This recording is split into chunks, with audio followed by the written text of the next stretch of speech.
Hi, welcome to the Boca Voice and Fact or Fiction Friday. Today, I want to talk about what we've been going over for the last few weeks. Over the last few weeks, we've been talking about this ethics complaint that got filed against Mayor Susan Haynie and all of the aftermath that we've been going over. In between the Post articles and the Sun Sentinel articles and the Boca Mag articles, we've been consumed about a lot of different things that have been going on in our city. Well, we actually got a letter from the Ethics Commission that came in, or the Ethics Commission that came in yesterday just before the City Council, and I'll read it to you.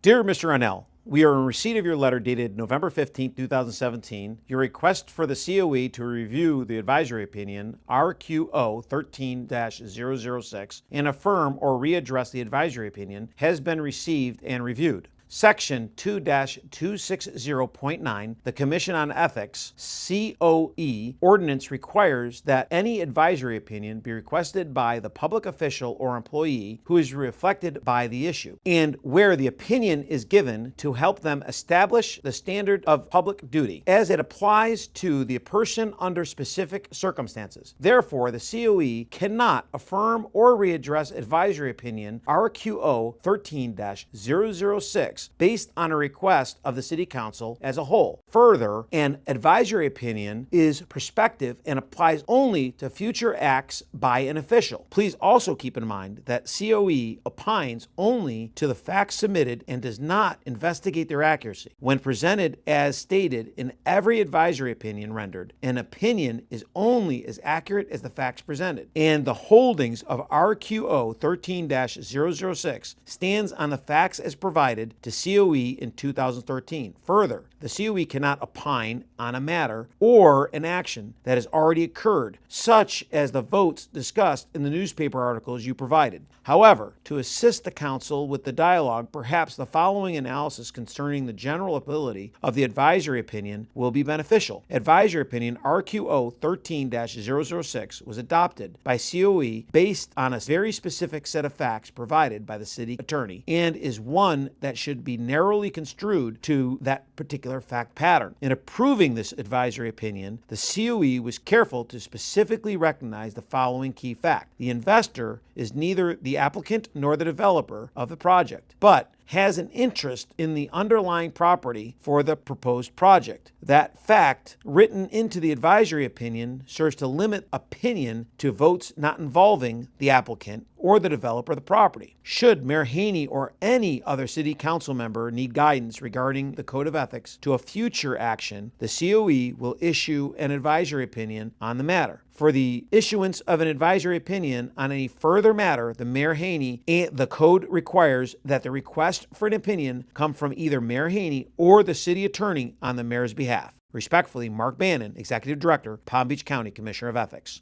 So, what does this mean? Basically, that the Commissioner of Ethics said they're not going to manage anything that was in the past. They felt that they did what was basically appropriate at the time based upon the facts that were given them, that nothing that they did back then is going to impact anything on past events. Now, I might add that during this, another conversation pursued and relates to this letter. Councilman Andrea Rourke requested and wanted, it was emphatic, as a matter of fact, in regards to Susan Haynie and what she was going to do, and wanted to know if she was going to reach out or if the City Council was going to reach out. And she was given advice based upon both the city manager and by the city attorney that based upon the letter that Susan Haynie, the mayor, had to reach out. And the mayor was very adamant about the fact that she was going to reach out and was also adamant that she was going to share the findings. Now, she was asked this question no less than 2 or 3 times, and no less than 2 or 3 times she replied that she was going to be very transparent in any findings that she got from the board. Now, I don't find that to be odd because I've always found Susan to be very transparent in anything that she shares. So I think there was no smoking gun on any of this. I think, again, this was sour grapes from Al Zuccaro. Again, he didn't win the election. I think that he wanted to try to push an agenda. I think this was very timely. I think that Al leaked this story to Lulu, and he wanted to get this story out when when Mayor Haynie was running for the county commission seat. I think that he wanted to get something out there on her. I think that he deliberately tried to get this out there. I think that he deliberately tried to cause an issue. And I think, again, that this is all planted. It's not uncommon for this type of tactics that he uses. And for whatever reason, this is the path that he wanted to take. Fortunately, the commission found that this isn't where it is. And also, fortunately, I do believe that the city council took concise action to take some things that some good can come out of it. I'm not saying that this was good or it was bad, because I do believe that some good can come out of this in regards to how future things can be handled by the city council. Because right, wrong, or indifferent, Andrea O'Rourke actually has more to benefit from what Jim and Martha Batmazian's relationship than the Haynies did.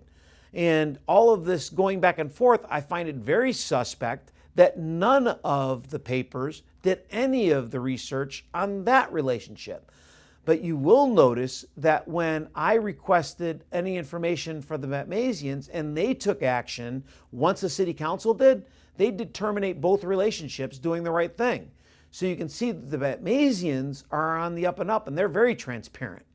So I'm very happy to report that when I did do the research and factually research everything, I'm giving you all of the facts, not just the facts that I want you to hear, but all of the facts along the way. And that's what you need to find in order to come up with the right conclusion.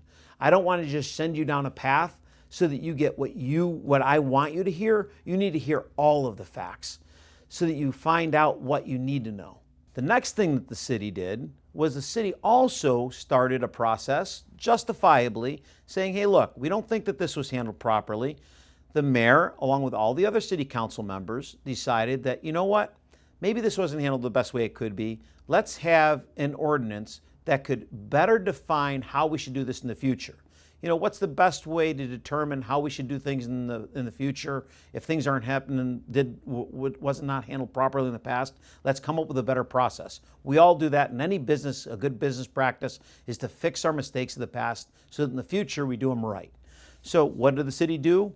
They created an ordinance. You can look at that on the city website. We'll also create a link for that for you on this particular post for Fact or Fiction Friday, so you can find it easily. 5431 is an ordinance of the City of Boca Raton creating a Division 2 procedures regarding ethics. In Chapter 2 Administration, Article 5, Code of Ethics, Section 2-589, procedures for request of advisory opinions regarding requests on behalf of officials and employees for advisory opinions on ethics issues, and Section 2-590, conditions, requirements for outside attorneys for ethic matters relating to outside attorneys retained for ethics matters, providing for severability, providing for repealer, providing for conditions, providing for ethics dates. Now, this is great news. What is it saying? It's basically saying this, that the city, they realized that maybe this wasn't handled properly. So rather than just putting their head in the sand, like Al Zuccaro and the Boca Watch would like you to believe,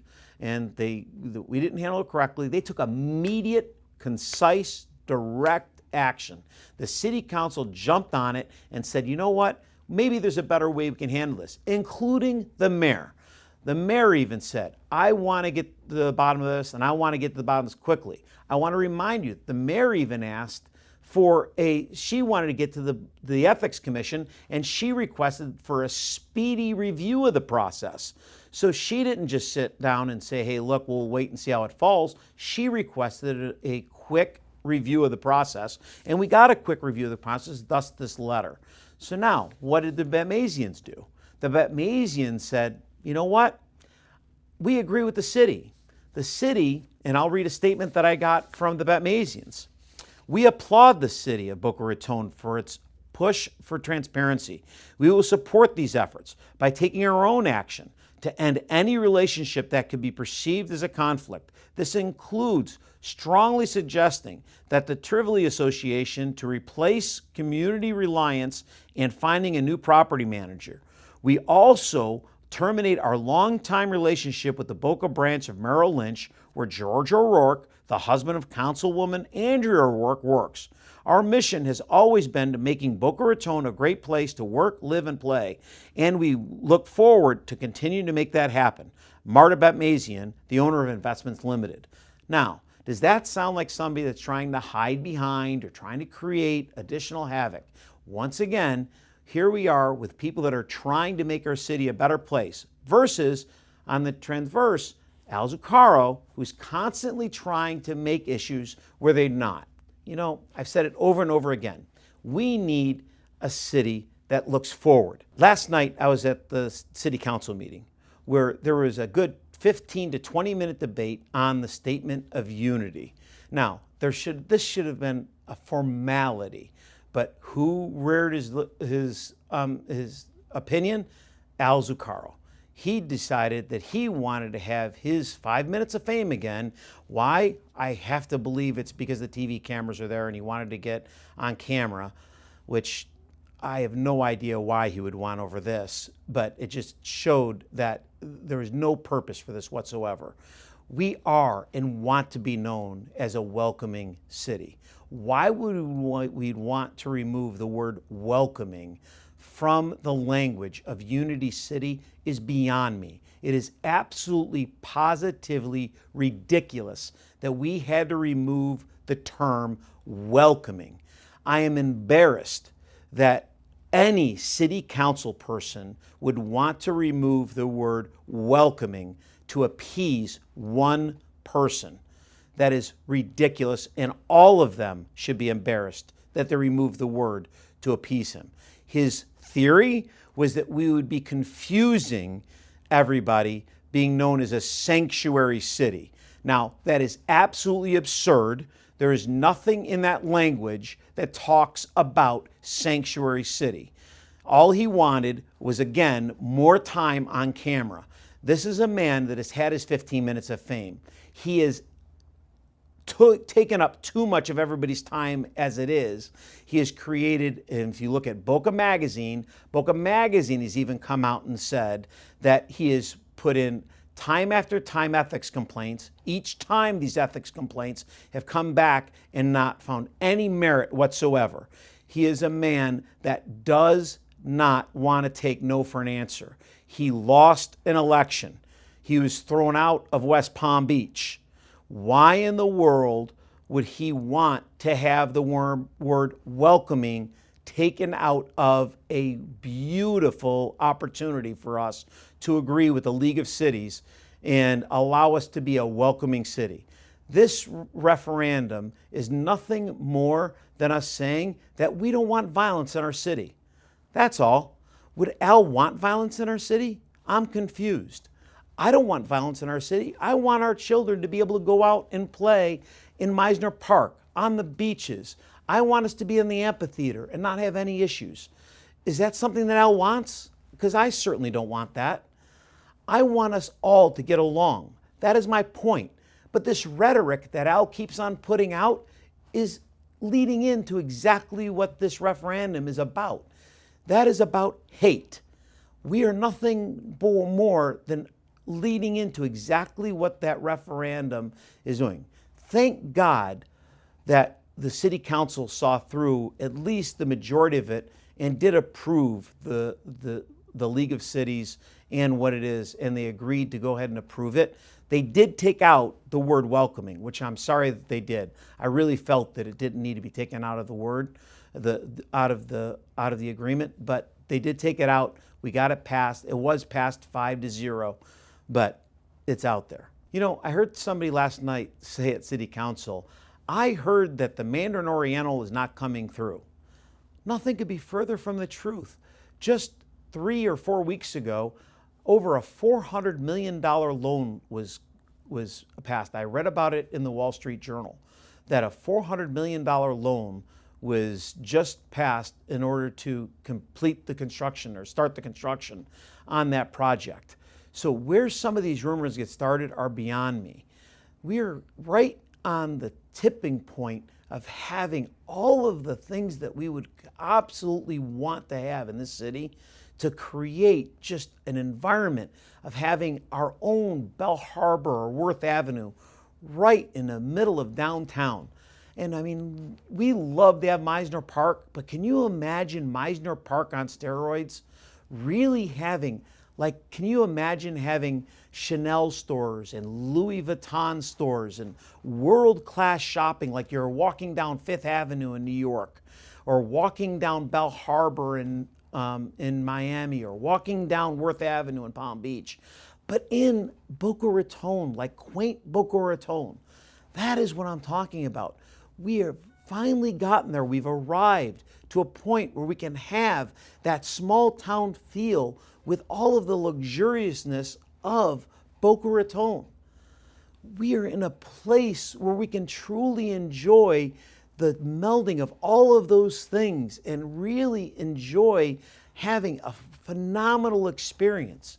Have you been to downtown lately on a Friday night or a Thursday night and enjoyed being able to walk down Sanborn Square and enjoy going into Ouzo Bay, and then walking back over to Louis Bossi and walking around and enjoying Frankandino's for a great cocktail or a great dish of pasta, and then walking over into Casa d'Angelo and enjoying one of the greatest dishes of risotto or a veal piccata that you've never had before. It's second to none, including New York City. Those are the things that downtown Boca Raton are known for. Or take a walk down to Kampai on a Monday night and enjoy a great dish of sushi or a great cup of sake. We have things that you've never ever dreamed about on downtown Boca Raton, if you haven't had before, that you can start to enjoy if you just embrace it. But you have people in this town that want to tear it down. And then you add on top of that the fact that we have a televised bowl game. We have televised golf. We have world-class people on top of world-class hospital. If you think about the families in this town that have done and crafted and created the philanthropy in this town, when you think about Mark and Jennifer Bell, if you think about Jim and Martha Batmazian, if you think about the Schmidt family, the Lynn family, and then think about what Kevin Ross has done for Lynn, and think about Dr. Kelly has done about FAU, and think about all of the things that come together into this community that make it as great as it has done.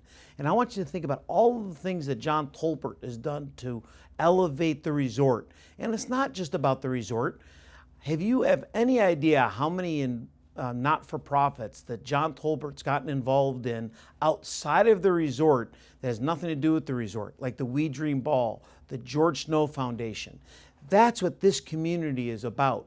This community is about coming together as one. If you listen to Al Zucaro, it's about tearing apart this community, not joining it together. Can you please band together as a community? Now, we have a lot of votes coming up here very shortly. And as a community, we're going to have to decide what we want to do. What you need to do is you need to come together and decide first. You need to come out and get the vote together. But unfortunately, what happens in these non-presidential elections is they're very low on vote count. And what happens is the very minority voters, and they're typically called super voters, come out and vote. And unfortunately, when that happens, those select few dictate what happens in the future. And if you don't watch out, things are going to happen again. Just what happened to the Wildflower property. And I've heard it over and over and over again. Why did that happen? Why did the Wildflower happen? How did that happen? How in the world did we wind up with another park versus having a waterfront restaurant? Well, it's because we didn't get out the vote. People didn't realize what really took place. A lot of people were duped. They didn't realize that the referendum was poorly written. It was written in a way that you thought you were voting for one thing when you're really voting for something else. And I want to avoid that from happening again. You know, we make simple things happen. I'll give you another example. If you listen to some of the things that Al talks about, he wants to make things like being out in the community and being together, like Susan Haynie and Robert Weinroth. He points out that whenever you see Susan Haynie, you see Robert Weinroth. What he fails to point out is that they're always at a community event. Well, don't you want to see your community leaders together? Points out that he also sees Scott Singer. Well, let me ask you a question. I want to bring that out specifically. I applaud Susan Haynie and Robert Weinroth. He is absolutely positively right. For once, Al is telling the facts the way that they see it. I am never out in the community that I don't see Robert Weinroth and Susan Haynie at every single event. I want to know how they do that. You almost think that they're cloned because they appear at almost every event in this community. That is applauding. It has got to be a tireless schedule, and they never say no to talk to people. That's what I want in a city councilman. I want something that's accessible. But if you listen to what he says on his blog, that's not what they're about. According to him, they're never accessible, and they don't want to listen to people. But that's not what you see when you're out in the community. Now he talks about Scott Singer, and he talks about him too, and that he's not open-minded. But yet Scott runs more town hall meetings than any city councilman I've ever seen. And I applaud Scott for doing that as well. I think that's an incredible job. Now, he seems to be seriously pumping up Andrea Rourke and Jeremy Rogers, because anytime you watch one of his videos, he always seems to be pointing out any fault from either Robert Weinroth, Susan Haynie, or Scott Singer, and he always wants to point out anything that Andrea Rourke or Jeremy Rogers is doing, but again, it's always on a slanted point of view. I ask you to check out the facts. Look at them. Don't follow what he's saying. Please look at the facts. Perfect example is this last group of ethics complaints. None of them are founded. They were all thrown out by Tallahassee. They were all thrown out by the local commission. Okay? They're not always as they seem. But the city, again, took immediate action because you can make things better. So, again, I know this is a little bit long-winded today, and I apologize, but we had a lot to cover, and I look forward to seeing you next week on Fact or Fiction Friday. Again, as always, thank you for watching. Don't forget to follow us online and on Facebook. We look forward to seeing you soon.